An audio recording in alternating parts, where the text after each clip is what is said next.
বিশ্বব্যাপী আলোড়ন সৃষ্টি করেছে এপস্টিন ফাইলস। তা নিয়ে এখন শুরু হয়েছে নতুন বিতর্ক। কুখ্যাত শিশু নিপীড়ক ও যৌন অপরাধী জেফ্রি এপস্টিন ইসরায়েলের সাবেক প্রধানমন্ত্রী এহুদ বারাকের অধীনে মোসাদের গুপ্তচর হিসেবে প্রশিক্ষণ নিয়েছিলেন বলে দাবি করেছে যুক্তরাষ্ট্রের গোয়েন্দা সংস্থা এফবিআই। গোপন মানব সূত্র সিএইচএস প্রতিবেদন হিসেবে প্রকাশিত এ নথিতে এপস্টিনকে মোসাদের গুপ্তচর দাবি করেছে সংস্থাটি।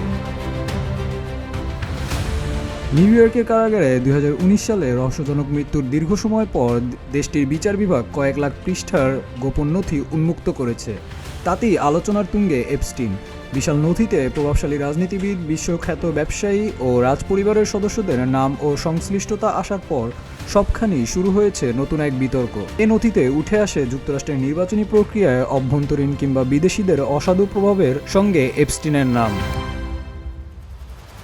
প্রকাশিত নতুন নথিগুলো কেবল পুরনো অভিযোগের পুনরাবৃত্তি করেনি, বরং এতে উঠে এসেছে কীভাবে বিশ্বনেতা, বিজ্ঞানী ও ব্যবসায়ীদের একটি সুসংগঠিত যৌন পাচার চক্রের অংশ কিংবা সহযোগী হয়ে উঠেছিলেন এপস্টিন।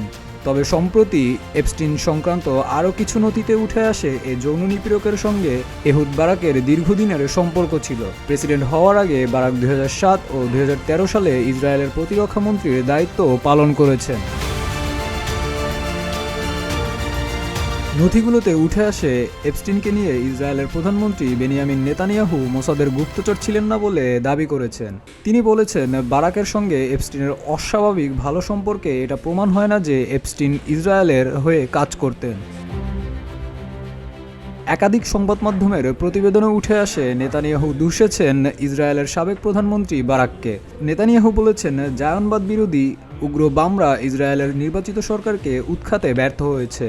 এমনকি ইসরায়েলের গণতন্ত্রকে দুর্বল করতে প্রকাশ্যে ও পর্দার আড়ালে নানা কর্মকাণ্ডে যুক্ত ছিলেন বারাক।